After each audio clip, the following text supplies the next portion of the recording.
आप में से काफ़ी सारे लोग ऐसे हैं जो कि बीएसएससी के द्वारा जो सीजीएल 4 की भर्ती निकाली गई है, उसका जो है फॉर्म भरना चाहते हैं। तो फॉर्म भरने के लिए महत्वपूर्ण दस्तावेज़ जो है रेडी करके रखने पड़ेंगे, क्योंकि क्या होता है कि जब फॉर्म फिलअप शुरू होता है, उस समय जल्दीबाजी में डॉक्यूमेंट जो है गलत-सलत बना देते हैं और फिर आपको कहीं न कहीं समस्या का सामना करना पड़ जाता है। इस वीडियो में जो है पूरी जानकारी बताएँगे कि बीएसएससी सीजीएल 4 की वैकेंसी के लिए फॉर्म भरना चाहते हैं, तो आपके पास कौन-कौन से डॉक्यूमेंट होनी चाहिए।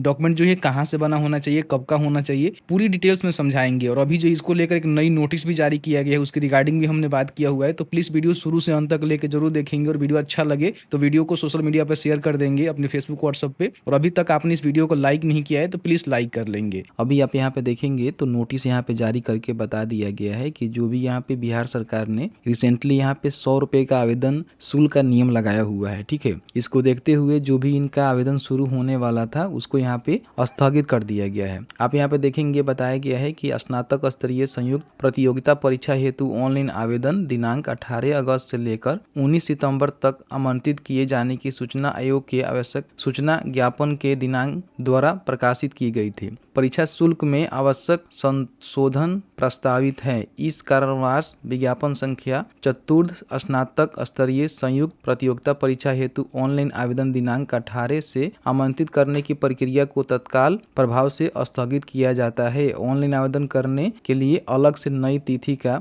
जल्द ही नोटिफिकेशन आएगा और उसके हिसाब से आपको जो है फॉर्म को भरना है। तो इसमें जो भी परीक्षा शुल्क है ना, उसको यहाँ पे संशोधित किया जाएगा। इसमें 100 रुपये का जो शुल्क है ना, वो यहाँ पे सभी के लिए एप्लीकेबल हो पाएंगे। आप सभी जानते ही हैं कि बिहार सरकार ने इसको लेकर अपडेट ला दिया हुआ है। तो कहीं ना कहीं सबको जो है 100 रुपये का ही परीक्षा शुल्क यहाँ पे देना होगा। ये तो बात ठीक है, आप अपडेट समझ ही गए। लेकिन देखिए, आपको समझना चाहिए कि जब भी इसका फॉर्म शुरू होगा तो फॉर्म भरते समय कुछ महत्वपूर्ण दस्तावेज हैं जो आपको देने पड़ते हैं, ठीक है। तो उसको आपको रेडी कर लेना है। अब देखेंगे तो नोटिफिकेशन यहाँ पे जारी किया गया था, जिसमें बताया गया था कि 18 से लेकर जो है 17 सितंबर तक यहाँ पे फॉर्म को भरे जाएंगे। लेकिन अभी फिर नई डेट आएगी जिसके माध्यम से आपको फॉर्म को भरना होगा। इसमें हम पोस्ट रिगार्डिंग बात करें तो सहायक प्रशाखा पदाधिकारी का पोस्ट है। वेतन स्तर आपका जो है 7 का रहता है, जो कि एक अच्छा खासा आपको सैलरी देखने को मिलता है। योजना सहायक का भर्ती है, कनीय सांख्यिकी सहायक का भर्ती है, data entry operator grade C का भर्ती है, अंकेक्षक का भर्ती है, ठीक है। यहाँ पे देखेंगे अंकेक्षक सहयोग समितिया के लिए भर्ती है। तो इसको चेक कर लेंगे, क्वालिफिकेशन भी आप जरूर देख लेंगे कौन से पोस्ट के लिए क्वालिफिकेशन क्या मांगे जा रहे हैं, ठीक है। बाकी मैंने सभी जानकारी बताया ही था। कितना वैकेंसी है, 14 से 81 पदों पर भर्ती निकाली गई है। 510 सीट जो है केवल महिला के लिए रिजर्व रखे गए हैं, तो इसको जरूर देख लीजिएगा। अब इसमें उम्र सीमा भी आप देख सकते हैं, सिलेक्शन प्रोसीजर भी देख सकते हैं, सबके लिए हमने बात किया था, उस वीडियो को देखिएगा। लेकिन इस वीडियो में बेसिकली हम बात करेंगे कि आपके पास जो है कौन कौन से डॉक्यूमेंट होनी चाहिए, कब का बना होना चाहिए, कहाँ से बना होना चाहिए। सबसे पहले ध्यान रखिएगा, किसी भी कैटेगरी से आते हैं तो आपके पास एक निवास होनी चाहिए। अगर आप बिहार से हैं, अगर मान लीजिए उत्तर प्रदेश, झारखंड या फिर किसी अदर स्टेट से हैं, तो आपको निवास नहीं देना है। लेकिन बिहार के आप किसी भी जिले से आते हैं, बिहार से हैं, तो आपको जो है निवास प्रमाण पत्र देना है, जो कि अंचल अधिकारी के समक्ष बना होना चाहिए। इन बातों को ध्यान रखेंगे, जो कि रेवेन्यू ऑफिसर या फिर अंचल अधिकारी के समक्ष बना होना चाहिए। अगर आप मान लीजिए एसी एसटी से आते हैं, तो सबसे पहले तो अपना जाति प्रमाण पत्र बना लेंगे, क्योंकि आपकी जाति प्रूफ करेगा और तभी आपको रिजर्वेशन का बेनिफिट यहाँ पे मिल पाएगा। और दूसरा आपके पास डॉक्यूमेंट होना चाहिए जो आपका डोमिसाइल मतलब कि निवास प्रमाण पत्र, ठीक है। तो दो डॉक्यूमेंट आपको रेडी कर लेना है। अब इसका जो डेट है ना, आपको बता देना चाहेंगे। देखिए, जो भी आपका जाति प्रमाण पत्र है, इसका फॉर्म भरने का जो लास्ट डेट होगा उससे पहले का बना होना चाहिए, और आपका निवास भी उससे पहले का बना होना चाहिए। जाति की कोई वैलिडिटी नहीं होती है, लेकिन निवास का 1 सालों का वैलिडिटी होता है। तो आपका जब भी सर्टिफिकेट इशू हुआ है उससे 1 साल के अंदर का होना चाहिए। और जो भी इसका लास्ट डेट है फॉर्म फिल करने का, जो कि नई डेट आएगा, उससे पहले का बना होना चाहिए। उसके बाद का बनाएंगे तो फिर ये एप्लीकेबल नहीं होगा डॉक्यूमेंट वेरिफिकेशन के समय, ध्यान रखिएगा।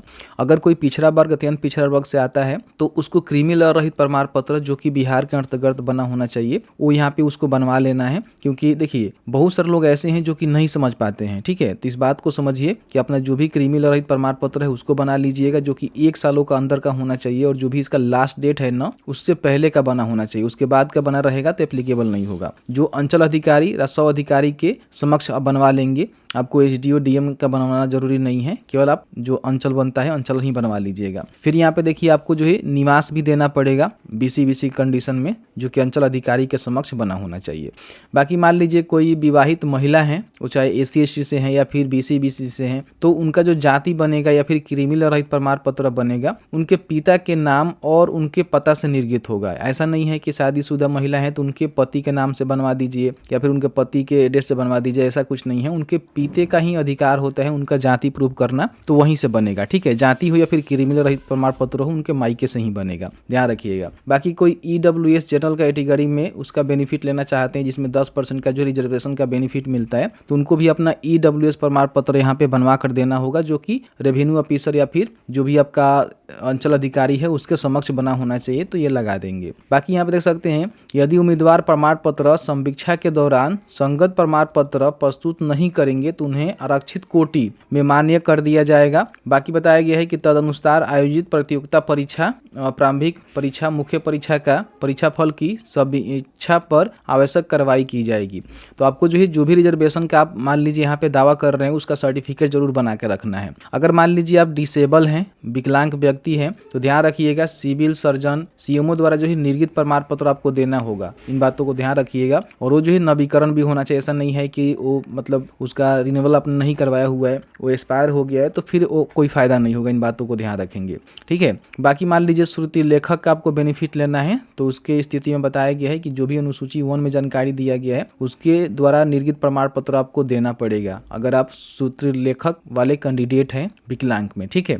बाकी यहाँ पे देखेंगे बताया गया है कि जो भी स्वतंत्र सेनानी के नाती पोता है, इस प्रकार का बेनिफिट आप लेना चाहते हैं तो उसके लिए आपको प्रमाण पत्र यहाँ पे देना होगा, ठीक है। तो ये सारे प्रमाण पत्र आपको देना होगा। देखिए बताया गया है कि मुख्य परीक्षा के आवेदन फॉर्म भरते समय सभी संगत प्रमाण पत्रों को अपलोड करना अनिवार्य है। जैसे कि मान लीजिए आप यहाँ पे प्री का फॉर्म भर रहे हैं, ठीक है, तो जो भी डॉक्यूमेंट की जानकारी देंगे उसका जो है एक फाइल बनाकर रखेंगे। जो भी आप डॉक्यूमेंट बनाएंगे ना, अपलोड करेंगे, जानकारी देंगे, उसकी फाइल बनाकर रखेंगे, क्योंकि मुख्य परीक्षा में भी अपलोड करना पड़ेगा। प्रमाण पत्रों की समीक्षा के समय ऑनलाइन आवेदन में अपलोड किए गए प्रमाण पत्रों को ही मूल में प्रस्तुत करना होगा। मतलब कि जो भी आप स्कैन करके अपलोड करेंगे उसका जो ओरिजिनल प्रमाण पत्र है आपको जो है उस समय जब समीक्षा होगी तो उस समय आपको देना पड़ेगा। उसमें भिन्न निर्गत संख्या वाले प्रमाण पत्र मान्य नहीं होंगे। मतलब कि आप चाह रहे हैं कि नहीं मेरा गुम हो गया तो हम नए बनाकर लगा दें, तो एप्लीकेबल नहीं होगा। इन बातों को ध्यान रखिएगा, ठीक है, क्योंकि बहुत सारे लोग ऐसे हैं जो कि गलती करते हैं, वो गलती आपको नहीं करना है, ठीक है।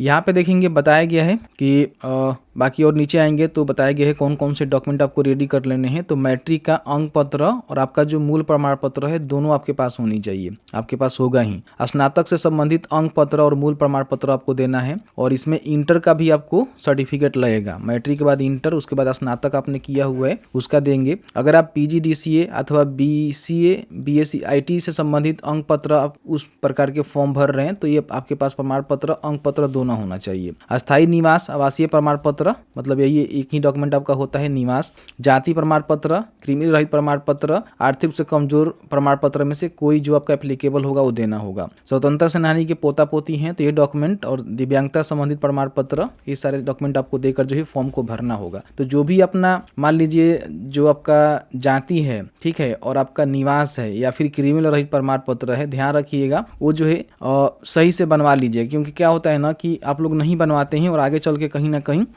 दिक्कत होता है। जब डॉक्यूमेंट वेरिफिकेशन होता है उस समय आप अलग से डॉक्यूमेंट बनाकर लगा रहे होते हैं तो फिर रिजेक्ट हो जाता है, कोई इसका मतलब ही नहीं बनता है। बताया गया है कि अभ्यर्थी यह सुनिश्चित करेंगे कि ऑनलाइन आवेदन समर्पित करते समय उनके पास सभी वांछित प्रमाण पत्र एवं अंक पत्र मूल रूप से उपलब्ध होना चाहिए, जिसके माध्यम से वो फॉर्म को भरेंगे, ठीक है। तो ये सारी चीजें हैं कि मैंने आपको स्पष्ट रूप से बताया कि किस तरह से क्या करना है, कौन कौन से डॉक्यूमेंट आपको रेडी करने हैं, ठीक है। अब इसमें जो मान लीजिए आपका यहाँ पे एग्जाम होने वाले हैं कंपटीशन का, आप सभी जानते ही हैं कि इसमें जो है कंपटीशन का एग्जाम होगा जिसके माध्यम से आपकी भर्ती यहाँ पे कराई जाने वाली है, ठीक है।